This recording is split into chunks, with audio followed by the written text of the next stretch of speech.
France did not have enough sun. She leaned forward, showing cleavage soft as the dough of an unbaked roll. Then, how about a hot chocolate? And a tartelette? The kid was trying. Are you American? She asked. British. Jackie considered his pallor. Yes, he was. Thanks, honey, she said, rewarding him with a smile. That sounds nice. The cashier handed over a rich cup of steaming hot chocolate.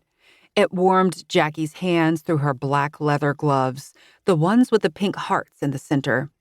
No charge, the pale kid assured her. His grin was 1,000-watt. Jackie hesitated, caught up. Ever since her husband had died 2 years ago, there had been arm-prickling moments when she felt Robert was still present, popping up in the strangest places. Not as a phantasm or anything like that. After all, Robert had been much too vain to channel through, for example, the body of this kid.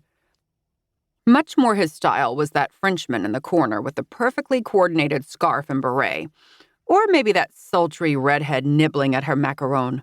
No, Jackie just saw his memory in other people.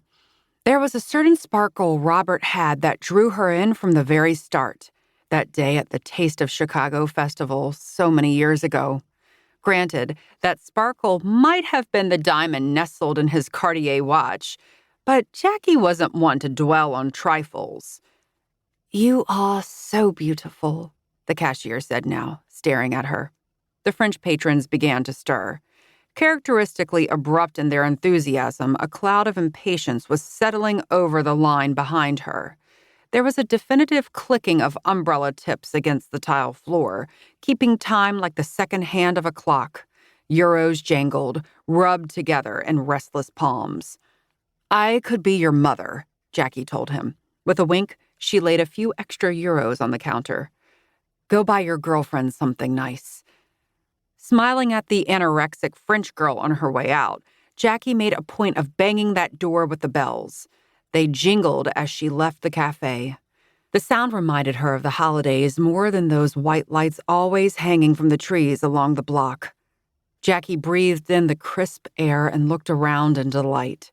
The French bustled in and out of brightly colored doors, carrying paper-wrapped parcels, bottles of wine, and boulangerie-bought pastries.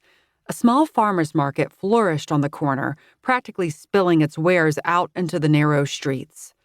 The fresh fruits and vegetables were plump and plentiful for the old ladies who, with their sensible black shoes and string bags, came every day to paw through stacks of potatoes, onions, carrots, and parsley, speaking loudly to each other in heavily accented French.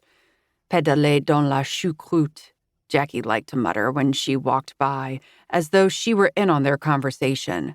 The French phrase made her laugh. Literally, it meant to pedal in the sauerkraut, but pédaler dans la choucroute really meant getting nowhere fast. It was the perfect description for these old ladies on the hunt. After all, they were going to do the same thing the next day, and the next day, and the next. As Jackie walked by a sidewalk cafe, a group of women drinking garnet-colored wine lifted their glasses and cheered as a pretty French girl dashed over to them.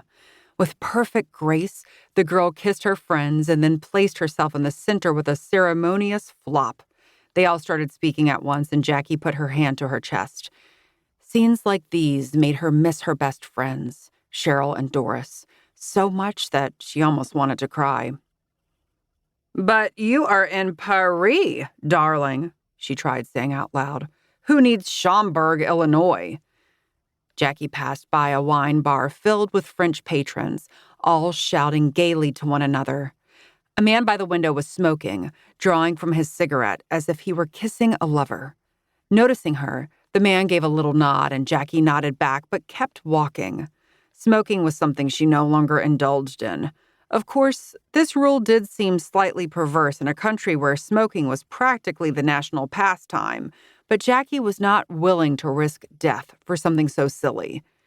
Back in the day, Jackie had started smoking only because Cheryl had made her. Cheryl had stolen pack after pack from her older brothers, but refused to gasp and choke on them alone. So Cheryl and Jackie would sneak out behind the high school, giggling and puffing and feeling very adult. By college,